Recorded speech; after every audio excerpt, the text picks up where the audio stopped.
자, 이번 시간은 환지구획 작성 특례에 대해서 학습할 수 준비를 합니다. 자, 저희들이 앞 시간에 이렇게 학습을 했었죠. 네. 자, 도시개발 사업 전 종전 토지 소유자 누구에게 사업이 끝났을 때 몇 번째 몇 주금들을 환지로 줄 것인지를 정하는 그것이 곧 환지 설계고, 그 환지 설계를 내용을 하는 계획이 곧 환지계획입니다라고 했었죠. 그렇게 해가지고 이제 환지계획에 대해서 학습을 했었죠. 네. 자, 그때 환지계획은 무엇을 내용을 하죠? 1번 암기하시라고 그랬죠. 환지 설계 등을 내용으로 하는 계획이 환지계획이에요. 그때 환지 설계는 종전 토지 소유자에게 환지해야 될 토지의 위치를 몇 번지로 하고 면적은 몇 제곱미터 할 것인지, 환지 대상의 위치와 면적 등을 설계하는 것을 환지 설계다라고 하게 되고요. 그 환지 설계 등을 내용으로 하는 게 환지계획이었다고.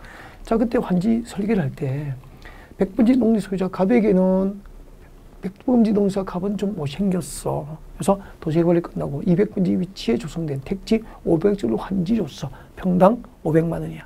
근데 병돌이는 좀 잘생겼어. 그래서 병에게는 여기 시청 건너편에 400번지에 조성된 업무지역에 상업지역을 환지를 줬는데 이거 뭐 완전 대박이에요. 평당 5천만 원이에요. 그래서 잘생겼다고 평당 5천만짜리 환지 주고 못생겼다고 평당 500만짜리 택지를 환지 주고 이 말이 아니잖아요.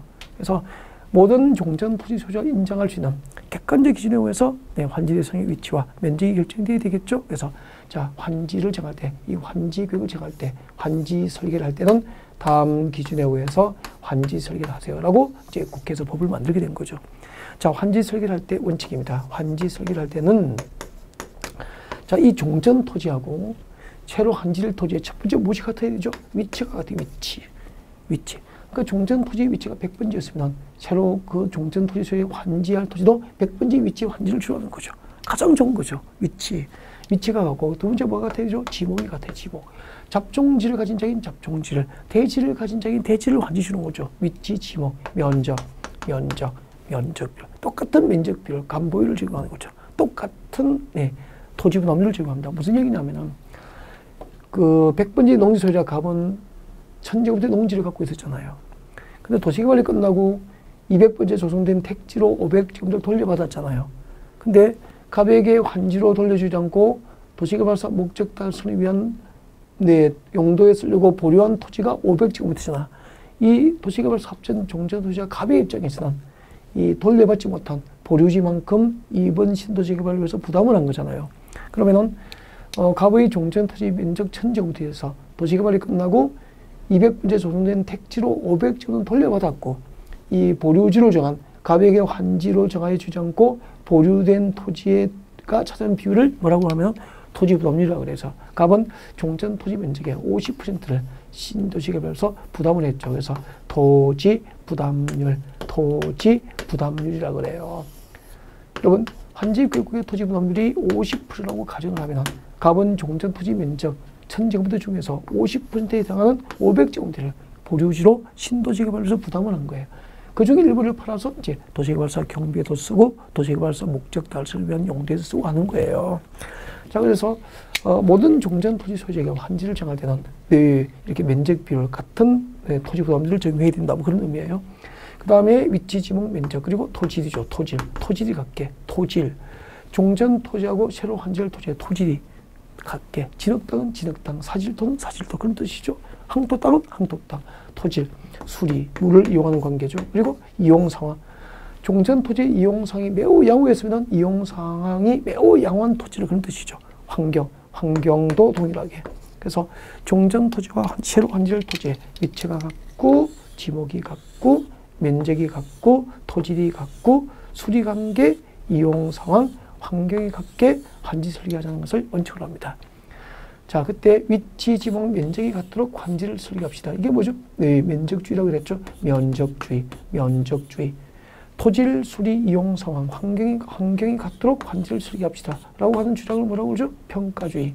우리는 7가지 전부를 종합적으로 그려야 되니까 면적주의하고 평가주의 입장이 합쳐진 거라고, 이것을 뭐라고 그래요? 절충주의라고 그러죠. 절충주의.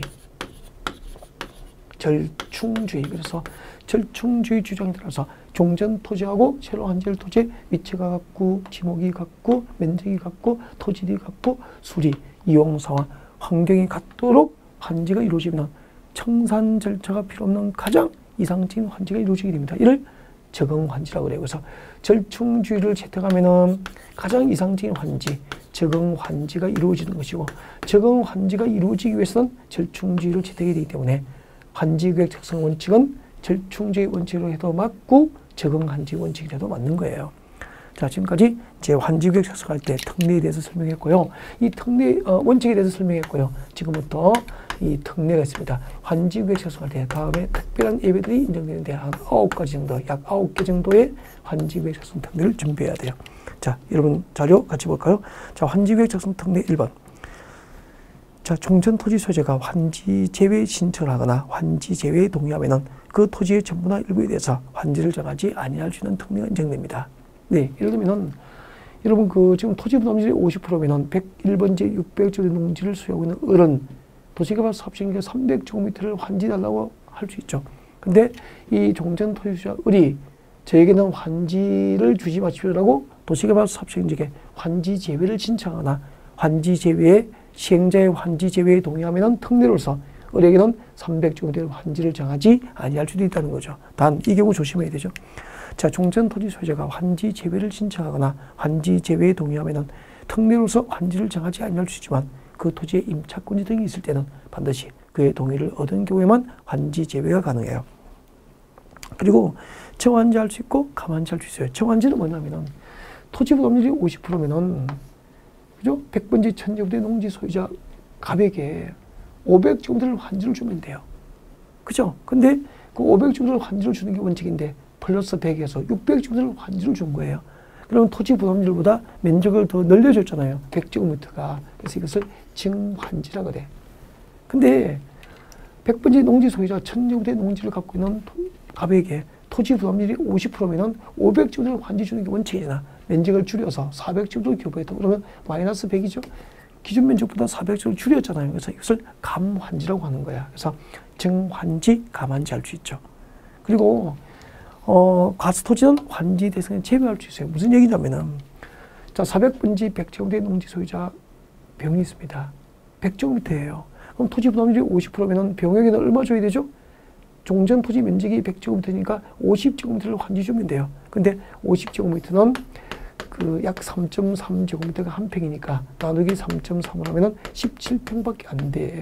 그럼 17평은 지목이 되지어도 건축하기에 면적 규모가 너무 작죠. 이런 것은 지목이 정한 목적대로 사용하기에 면적 규모가 너무 작은 땅을 과수토지라고 하고, 이 과수토지 소유자에게는 환지를 정하여 주지 아니할 수 있다는 이야기예요. 읽어보겠습니다. 시행자는 토지 면적 규모를 조정할 특별한 필요가 있으면 면적이 작은 토지는 과수토지가 되지 않도록 면적을 늘려서 환지를 정합니다. 이걸 뭐라고 그러죠? 면적을 늘려서 환지를 정하면 증환지. 그리고 과수토지는 환지 대상을 제외할 수 있고, 과수토지는 환지 대상을 제외할 수 있고, 과수토지는 환지를 부지정할 수 있다는 거죠. 그리고 면적이 넓은 토지는 그 면적을 줄여서 환지를 정합니다. 이거는 뭐죠? 감환지, 증환지, 감환지 할 수 있죠.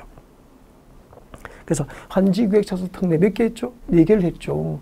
종전 토지 소유자가 환지 제외를 신청하거나 환지 제외에 동의를 한다면 특례로서 종전 토지 소유자에게 환지를 정하여 주지 아니할 수 있다. 자, 토지 부담률보다 면적을 환지로 교부할 토지의 면적을 늘려서 증환지할 수도 있고, 그리고 3번 면적을 줄여서 감환지할 수도 있고, 그리고 네, 지목이 정한 목적대로 사용하지 못할 만큼 면적 규모가 작은 토지는 과수토지고, 이 과수토지 소유자는 과수토지는 환지 대상에서 환지 교부 대상에서 제외될 수가 있죠. 그러면은 400분지 토지 소유자, 400분지 100제곱미터 농지 소유자 병은 환지 받을 수 있는 토지 면적 규모가 50제곱미터이기 때문에 과수토지 소유자에 해당해서 네, 택지, 조성된 택지를 환지받지 못하는 경우가 생긴다는 거죠. 네, 그자에게 네, 아파트 입주권을 주는 경우가 있습니다. 이를 입체 환지라고 그래요. 입체 환지 봅니다. 자, 도시개발 사업 시행자는 지금도 미줄 것이십시오. 도시개발 사업을 원활히 시행하기 위해서 특히 필요한 경우 줄 것이고, 동그라미 1번. 도시개발 사업을 원활히 시행하기 위해서 특히 필요한 경우 1번. 다음 줄 거죠. 토지나 건축물 소유자의 신청을 받아 줄 거고, 동그라미 2번. 토지나 건축물 소유자의 신청을 받아 출구구 동그라미 2번, 이 동그라미 1번과 2번이 입체 환지 요건이에요. 원활한 사업 시행을 위해서 특히 필요한 경우 종전 토지나 건축물 소유자의 신청을 받아서 건축물의 일부와 그 건축물에 있는 토지의 공유 지분이 교부됩니다. 이를 입체한지라고 그러죠. 설명드리겠습니다. 봐주세요. 여러분, 도시개발사업전 400번지 병돌이는 100제곱미터의 농지를 갖고 있었고요. 토지 넘률이 50%인데 50제곱미터를 교부해주는 게 원칙이잖아. 근데 그 50제곱미터는 과수토지에 해당해서 환지를 주지 않는 거예요. 자, 그때 이제 환지를 받지 못한 병은 삶의 터전을 잃어버리고 100제곱미터의 땅값을 현금 청산받아서 쫓겨나야 되는 거예요. 이런 분들이 집지을 땅 달라고 데모하면은 원활하게 도시개발 사업을 못하는 거야. 그래서 도시개발 사업전 종전 토지 소유자 병에게, 종전 토지 소유자에게 도시개발 사업 시행자가 처분 권한을 갖는 건축물, 아파트입니다. 아파트나 상가를 지어서 그 종전 토지 소유자에게 새로 조성된 택지에 가름하여, 즉 택지 대신에 새로 시행자가 처분 권한을 갖고 있는 이 건축물의 일부, 아파트니까 건축물의 일부, 그리고 그 건축물의 토지의 공유 지분이 교부되는 거야. 이를 입체한지라고 그래요. 그러면은 자, 병돌이에게는 400번지 100제곱미터의 농지 대신에 이렇게 농지 대신에 새로 조성된 택지를 환지해 주는 대신에 이제 건축물의 일부, 도시개발 사업 시행자가 처분 권한을 갖고 있는 건축물의 일부, 아파트나 상가, 그리고 그 건축물에 대한 토지의 공유 지분이 교부됩니다. 그래서 원래 환지라는 것은 평면 위에서의 토지 교환인데 종전 토지 소유자에게 평면적인 토지 대신에 입체적 대상물인 건축물의 일부와 그 공유 지분이 교부됐다고 해서 이를 입체한지라고 합니다. 쉽게 얘기해서 환지구역구의 종전 토지 소유자에게, 환지구역구간의 종전 토지 소유자에게 새로 조성된 택지 대신에 아파트나 상가 입주권, 아파트나 상가 입주권이 교부되는 경우를 입체환지라고 합니다. 이해가 됐죠? 네. 그 다음에 네 번째, 공공시설 용지에 대한 특례죠. 자, 공공시설 용지 밑을 꽂고 밑에 적으십시오. 시청 용지나 학교 용지예요. 시청 용지, 학교 용지. 자, 이렇게 도시개발 사업에 의해서 새로 조성된 택지에다가 새로 조성된 토지에다가 여기 보십시오. 여기는 도시개발하기 전 100번지 갑의 농지였잖아. 근데 도시개발이 끝나고 100-1번지는 시청 용지로, 100-2번지는 학교 용지로 환지를 정하잖아요. 이렇게 환지 방식으로 새로 조성된 토지에다가 시청 용지나 학교 용지와 같은 공공시설 용지를 정할 때는 아까 이 환지를 정할 때 기준 7개 기준 가운데서 위치와 면적 기준을 적용하지 않는 거죠. 그러니까 위치와 면적을 따지지 않고 이 시청 용지, 학교 용지, 즉 공공시설 용지는 위치와 면적을 따지지 않고 필요한 위치에 필요한 면적만큼 환지를 정할 수 있도록 특례가 인정되는 거죠. 읽어보겠습니다. 자, 공공시설 용지는 환지 계획을 정할 때 위치 동그라미, 면적 동그라미, 위치와 면적에 있어서 적용 환지 기준을 적용하지 않게 됩니다. 다음, 용도 폐지되는 종전의 공공시설에 대한 환지 부실형 규정이 나와 있죠. 좀 어려워요. 어려운데 자, 설명드리면 되죠. 보십시오. 도시개발하기 전 종전 토지는 농지나 임야가 대부분이었고 시골 마을이었잖아요. 그래서 여기 도시개발하기 전 300번지예요. 300번지는 도시개발 사업을 하기 전 300번지 이 시골 동네에 면사무소가 있었다고. 근데 이 지역이 신도시로 개발됐죠. 개발되면서 이 300번지의 면사무소의 기능을 대체할 300번지의 면사무소가 있었죠. 이 면사무소의 기능을 대체할 수 있는 새로운 공공시설 여기다가 주민자치센터가 설치된 거예요. 400번지에 주민자치센터가 설치된 거죠. 그러면 이제 도시개발 사업 완료 이후에는 300번지의 면사무소의 기능을 400번지에 설치된 주민자치센터가 대신하게 했잖아요. 이렇게 도시개발 사업 시행으로 종전의 공공시설의 기능을 대체할 새로운 공공시설 설치로 면사무소 땅은 공공시설 용도로 계속됩니까? 폐지됩니까? 공공시설 용도로서 용도가 폐지될 토지잖아. 이렇게 대체되는 새로운 공공시설의 설치로 용도 폐지될 토지는 다시 공공시설 용지로 환지를 정하지 말고 이 땅은 다른 토지의 환지 대상으로 하라는 얘기예요. 그래서 도시개발하기 전에 300번지에 가면은 도시개발 사업전 종전 토지 300번지에 가면 면사무소를 볼 수 있지만 도시개발이 끝나고 300번지에 찾아가면은 그 공공시설로서 용도 폐지된 그 300번지 면사무소 땅은 다른 토지의 환지 대상으로 변경이 돼 있죠. 즉 거기가 공원용지가 될 수도 있고 초등학교가 들을 수도 있고 도로가 생길 수도 있고 그런 거죠. 읽어보겠습니다. 국가 또는 자치단체가 소유한 공공시설. 자, 국가 또는 자치단체가 소유한 공공시설가 까지 미칠 것이고 밑에 예를 들면 면사무소입니다. 적으십시오. 예, 면사무소. 자, 그 면사무소에 대체되는 공공시설을 설치한 경우 그때 대체되는 공공시설이 뭐죠? 주민자치센터입니다. 밑에 적으십시오. 주민자치센터. 대체되는 공공시설 주민자치센터를 설치한 경우 종전의 공공시설 면사무소죠. 면사무소의 전부 또는 일부의 용도가 폐지되거나 변경되어서 사용하지 못하게 될 토지라면 다시 공공시설 용지로 환지를 정하지 말고 이 땅은 다른 토지의 환지 대상으로 하여야 한다는 뜻이죠. 그리고 시행자는 도시개발 사업에 필요한 경비에 충당하거나 규약부터 줄 것입니다. 규약, 정관, 시행규정 또는 실시계획에 정하는 목적을 위해서 일정한 토지를 환지로 정하지 않고 보조지로 정할 수 있습니다. 여러분, 도시개발 사업 목적 달성이면 규약, 정관, 시행규정, 실시계획에 정하는 목적 달성을 위한 용도를 정한 토지는 보류지가 되고요. 그 보류지 중 일부를 채비지로 정해서 도시개발사업 경비에 충당할 수 있게 되죠. 그래서 채비지와 보류지 지정하는 것도 전부 환지계획 작성 특례로서 인정되는 겁니다. 우리는 지금까지 환지계획 작성할 때 특례 9개에 대해서 공부했죠. 5번째가 뭐죠? 입체환지죠. 도시개발사업 전 환지 전 종전 토지 소유자에게 입체적 대상물인 건축물의 일부와 그 건축된 공유지분이 교부됩니다. 입체환지. 조성된 택지 대신에 아파트 입주권이 교부되는 경우죠. 아파트 입주권이나 상가 입주권이 교부되는 것을 입체환지로 합니다. 그 다음 6번째, 공공시설 용지로서 공공시설 용지, 학교 용지나 시청 용지 등등 공공시설 용지를 환지로 정할 때는 적응환지 원칙 7개 기준 가운데서 위치와 면적 기준, 위치와 면적 기준을 적용하지 아니할 수 있죠.